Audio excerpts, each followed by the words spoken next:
Salut les amis! Aujourd'hui je vais vous montrer comment on fait cette petite illustration qui fait partie intégrante du nouveau tome de ma BD à l'acrylique et au pastel. Et n'hésitez pas à liker, vous abonner et pour suivre les prochaines vidéos.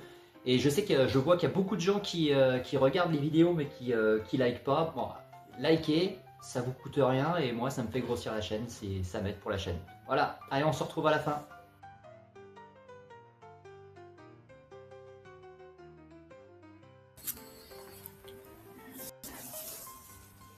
Donc pour commencer, moi la couleur chair, je la fais assez simplement avec de la terre de sienne naturelle et beaucoup de blanc. Alors le blanc est très utilisé en fait, que ça soit en peinture classique à l'huile ou en peinture, que ça soit de la gouache ou de l'acrylique, on utilise un max de blanc. Donc si vous désirez faire de la peinture, que ce soit à l'huile, gouache ou prenez des gros tubes parce que c'est quand même la couleur qui part le plus vite. Donc ça c'est une chose, c'est assez important parce que c'est vrai qu'on n'en parle pas souvent, hein. C'est vrai que le blanc, c'est quelque chose qu'on prend beaucoup. Pour les cheveux de mon personnage, je prends de la terre de sienne brûlée. Donc c'est une espèce de terre, c'est de la terre, c'est un peu un ocre rouge, un peu rouge. J'utilise beaucoup de terre d'ocre, des ocres et des terres. Je trouve que c'est beaucoup plus désaturé et ça permet d'avoir des rendus un peu plus naturels. Même si pour une BD, faire ça avec de l'acrylique, de la peinture acrylique, c'est pas très commun, j'avoue. Là, c'était un test. En fait, là, pour cette BD, je vais tenter de la faire comme ça. Parce que j'aime assez la peinture et je trouve que ça permet aussi de s'entraîner et de ne pas avoir des pratiques différentes. Pour les BD, en général, c'est vrai qu'on a tendance à beaucoup plus utiliser l'aquarelle ou les encres acryliques, que j'essaierai peut-être un jour hein, pour un prochain tome ou pour prochaines illustrations. Mais là, j'avais envie de faire ça un peu naturellement avec de la peinture acrylique. Je vais voir si je vais réussir à faire ça sur l'ensemble de l'album. Ça va pas être évident. Alors là, comme on peut voir, je dilue pas mal, ce qui fait que ça peut avoir un certain rendu aquarelle, mais c'est vraiment de la peinture acrylique. Alors, petit rappel pour ceux qui connaissent pas vraiment la peinture acrylique. La peinture acrylique, c'est une peinture qui est une peinture à l'eau et qui sèche extrêmement vite. Voilà. En fait, il y a plusieurs types de peinture. L'aquarelle, qui est comme son indique, aqua, c'est de l'eau, donc c'est des pigments qui sont mélangés à de l'eau, donc c'est assez liquide. Ça donne des fusions et des rendus assez sympas. Ensuite, vous avez la gouache, qui est une peinture à l'eau également, mais avec de la gomme arabique dedans. Ça matifie un peu. Mais ces deux peintures, en fait, ont tendance à se réactiver en fait, lorsque on repasse une couche d'eau par-dessus. Ce que ne fait pas la peinture acrylique. En fait, si vous repassez si vous passez une couche de peinture acrylique et vous attendez que ça sèche, vous pouvez repasser une autre couche dessus, par exemple un glacis, ce qui peut se rapprocher un peu à ce qu'on peut faire à l'huile. Mais avec un rendu un peu plus plastifié des fois. Mais c'est des rendus qui peuvent être assez intéressants à travailler. Donc là, pour les pierres, j'ai tendance à utiliser plus de l'ocre jaune assez dilué, pour qu'il y ait un ton un peu changeant.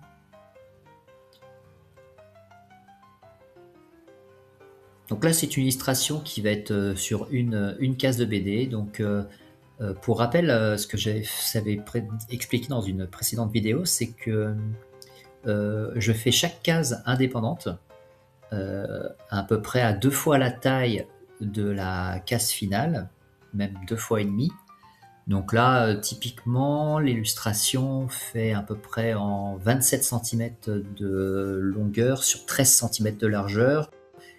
Et le rendu final, en fait, sera vraiment beaucoup plus petit puisque ça sera une sorte de un peu plus grand qu'un A5. Donc la réduction sera homothétique. Ce qui fait que les défauts de peinture, en fait, les petits coups de pinceau ont tendance à disparaître. Alors c'est une technique qui va être qui est assez longue à faire, mais ça a quand même un plaisir de faire de peindre en fait. Il y a toujours une sorte de plaisir à peindre quelque part. Ça reste une sorte d'entraînement pour que même si on fait de la peinture, que ce qu'on fasse de la peinture à l'huile, de la gouache, de l'aquarelle, tout ça, ça reste de la peinture, donc on garde les mêmes techniques. Et c'est vrai que quel que soit le médium, j'ai tendance à garder les mêmes couleurs, ce qui fait que les mélanges, en fait, je garde toujours un peu les mêmes mélanges. Donc là, si on revient un petit peu à l'illustration, la charrette, en fait, j'utilise beaucoup de la terre d'ombre brûlée, qui est une sorte de marron, avec une pointe de noir dedans, ce qui permet de l'opacifier un peu, et parfois un peu clair avec de la terre d'ombre brûlée simple en fait. Alors il arrive aussi sur la palette qu'on mélange un peu différentes couleurs. Là c'est vrai que c'est en accéléré et parce que là la peinture fait à peu près 18 minutes sur la vidéo. En réalité j'ai dû y mettre à peu près une heure pour la faire. En peinture, on passe beaucoup plus de temps à faire les mélanges sur la palette que sur la feuille en fait. Ce qui est important aussi à savoir, et c'est un bon rappel à savoir, c'est que une couleur ne vaut vraiment que sur le papier à côté des autres couleurs. C'est-à-dire que si vous faites votre mélange sur votre palette, il y a peu de chances que vous trouviez exactement la bonne couleur que vous voulez. Vous aurez tendance à faire des allers-retours. En fait, c'est pour ça qu'on fait beaucoup d'allers-retours. Donc là, le fond, c'est une espèce de violet que j'ai fait avec de l'alizérine cramoisie et du bleu outre-mer. Pourquoi le violet ? Tout simplement, c'est le fond de la ville et je voulais pas forcément avoir de détails. C'est Massenet qui parlait de Sampé et qui disait qu'il avait une théorie avec Ferry, c'était que en fait ils avaient théorie des 3 traits, c'est-à-dire que la chose la plus complexe peut être faite par 3 traits. Et c'est vrai que c'est quelque chose que j'essaie de faire, même si j'ai tendance à me perdre un peu dans les détails, parce que je dirais que j'aime beaucoup différents illustrateurs, et c'est vrai qu'ils n'ont pas forcément toutes les mêmes techniques, et on a tendance un peu à s'inspirer de tout ce qu'on peut aimer. Donc voilà, on mélange un peu toutes les techniques. Pour le petit fantôme qu'on voit sur le côté, alors pour remettre un peu le contexte, Lankou, l'apprenti Ankou qu'on voit là que je suis en train de peindre le manteau, Lankou dans la mythologie bretonne, en fait c'est celui qui vient récolter les morts. En général, Lankou c'est le dernier mort de l'année, qui devient Lankou de l'année suivante. Et là, dans cette BD, j'ai voulu en fait instaurer un peu une espèce de hiérarchie, c'est-à-dire que vous avez les collecteurs, c'est-à-dire qu'en Bretagne, vous avez 9 royaumes, avec les 9 départements, plus la Loire-Atlantique, même si ça va peut-être en faire criser quelques-uns, mais la Loire-Atlantique était historiquement en Bretagne. Donc vous avez les 9 archevêchés, et en fait chaque archevêché a son collecteur, donc celui-ci c'était le collecteur de la région nantaise. Et il y a une hiérarchie, c'est-à-dire que vous avez les collecteurs, vous avez un surveillant, vous avez un big boss, c'est un peu une espèce de multinationale, mais de la mort. Et donc cet apprenti Ankou a été un peu recruté un peu au hasard, ça c'est le tome 1, pas été recruté au hasard, il a été recruté suite à une petite prophétie, mais je n'aurais pas spoilé un peu le premier tome. Si vous êtes intéressé, il est disponible sur Amazon. Et là, c'est le tome 2, et donc il va avoir une autre mission, quoi. Et donc, changement de technique, là je passe plus à l'acrylique, alors que le premier tome, c'était, j'avais testé en fait une colorisation à l'ordinateur. Donc là, pour le ciel, on va revenir un petit peu à l'illustration. Pour le sol, c'est un gris, tout simplement, blanc et noir, avec une petite pointe de terre d'ombre brûlée. Et pour le ciel, c'est du blanc et du bleu outre-mer. Voilà, le bleu outre-mer, c'est vraiment une très très belle couleur qui a pas mal de teintes. Donc là, simplement avec du blanc, ce qui donne un rendu assez sympa. Donc là, pour la fourche, je remets du gris. Vous allez voir plus tard, je remettrai un petit glacis de blanc et peut-être un peu de pastel dessus, je ne me rappelle plus.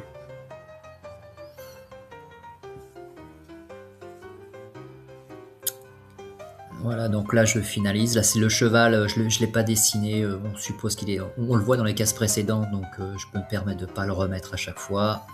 Les volets, même s'ils sont en blanc, c'est bien de repasser en fait une couche de peinture blanche dessus pour que ça soit assez homogène, en fait, pour qu'il n'y ait pas de que le blanc du papier ne ressorte pas. Donc là, c'est une technique mixte. Techniquement, enfin, concrètement, c'est une technique mixte, pardon. C'est-à-dire que là, je fais vraiment tous mes aplats à l'acrylique, et ensuite je repasserai un peu du crayon, de l'encre, ce qui n'est pas quelque chose d'assez courant. En fait, j'en ai pas vu beaucoup en fait mélanger l'encre et la peinture.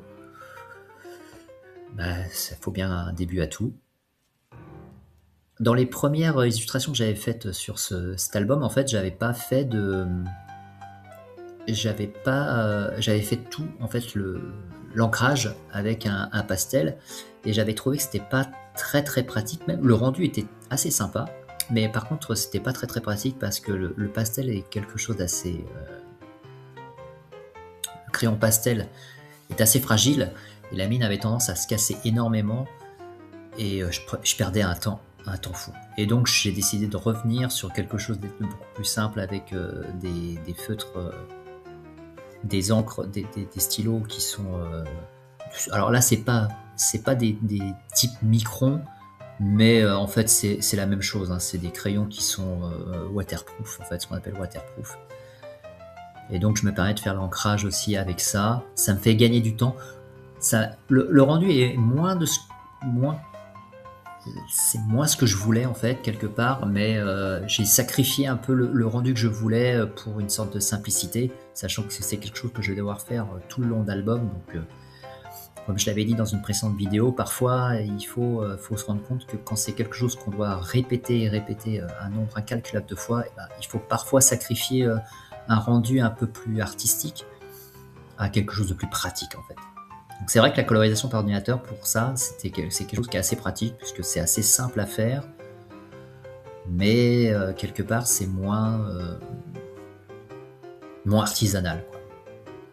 Il y a un peu moins de plaisir à faire la colorisation, enfin pour moi en tout cas sur la palette graphique.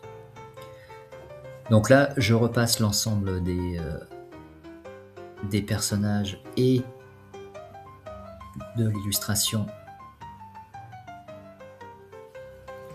au feutre. Donc là c'est un feutre 0,3 typiquement. Je passerai avec un 0,1 normalement aussi. Et là, si on peut voir, le manteau encore n'est pas finalisé de l'encou, parce que ça c'est quelque chose que je vais faire avec un Pentel, un brush, qui est un feutre pinceau. Pour les aplats noirs, honnêtement, c'est quelque chose qui est assez sympa à faire. Donc là, pour un peu visualiser que c'est une ville un peu au loin, j'ai fait une technique en fait qu'on retrouve beaucoup dans les comics. Ça c'est quelque chose que j'ai beaucoup vu dans les comics. C'est des petits traits horizontaux sur l'ensemble un peu inégaux. J'ai trouvé que c'est quelque chose qui marche plutôt bien. Voilà, là c'est le feutre pinceau, donc là je mets les noirs.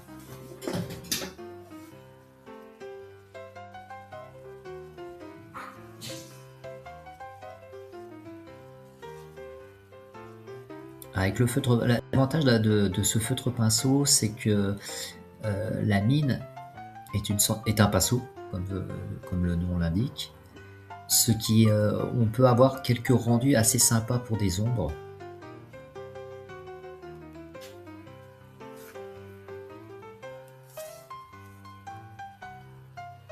Voilà. Donc là je repasse un petit peu l'ensemble des... Voilà, là je passe au pastel. Donc là je crée des ombres. Le pastel et l'acrylique ça marche plutôt pas mal, je trouve, même si j'ai pas encore trouvé le bon dosage. Mais je trouve que l'acrylique et le pastel ça donne un rendu texturé assez sympa. Là je passe un petit peu de crayon de couleur. Alors c'est un Je crois que de mémoire, c'est un polychromos, je crois.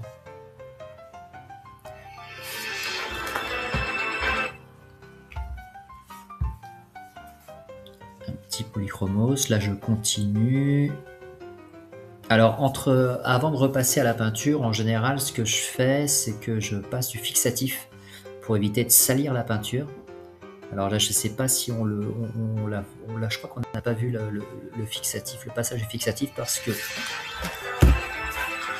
le fixatif, c'est quelque chose, c'est une bombe en fait, hein, pour éviter que lorsque je fais la peinture, le crayon bave en fait. Donc là, je repasse un peu de blanc. Ce blanc, en fait, c'est du blanc de titane, hein, que je prends. C'est un blanc de titane en glacis. Je fais un glacis, donc beaucoup d'eau. C'est pour faire une espèce de brouillard, un peu, pour permettre de brouillard. Et ce que j'ai fait aussi, c'est que pour accentuer un peu le blanc de titane à l'acrylique, j'ai mélangé aussi un peu de gouache dedans. Une petite gouache, c'est pas du blanc de titane, c'est du blanc de zinc. C'est un blanc transparent. Parce que le problème du blanc à l'acrylique, c'est que c'est pas du blanc couvrant en fait, il est très très peu couvrant, ce qui est un peu gênant quand on veut faire un peu par rapport à par exemple le blanc de titane qui est à l'huile, qui est extrêmement couvrant. Là, le blanc de titane à l'acrylique, il est vraiment pas couvrant, donc pour les glacis c'est génial par contre, mais par contre quand on veut faire vraiment du blanc recouvrir, bah c'est pas terrible quoi. Donc là, je repasse un peu parce que j'avais mis un peu de blanc sur les vêtements, donc pour bien démarquer le personnage. Voilà, donc ça fait un petit peu un effet brume. Je repasse un petit peu de crayon de couleur sur les bords. Voilà, surtout sur les parties en brume. Là, j'ai repassé un petit peu de glacis aussi, un petit glacis sur la faux. Là, je refais un petit peu les détails sur le vêtement. Bon, là, on arrive à la fin de l'illustration quasiment. Là, je repasse un petit crayon pastel blanc, voilà, pour essayer d'accentuer certaines données. Alors, le pastel blanc, c'est assez intéressant à utiliser parce que c'est vrai qu'il est beaucoup plus couvrant, donc pour faire des petits réaux par-ci par-là. Et là, c'est un pastel un peu en craie. Pareil, pour essayer d'accentuer un petit peu la brume, pour qu'elle soit plus vaporeuse, on va dire. Voilà, là, j'enlève le papier et malheureusement, je déchire un coin.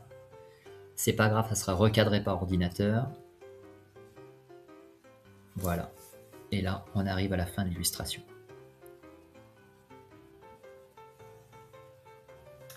Voilà, j'espère que cette vidéo vous a plu. N'hésitez pas à liker, commenter, vous abonner. Et puis, à la prochaine. Salut, ciao!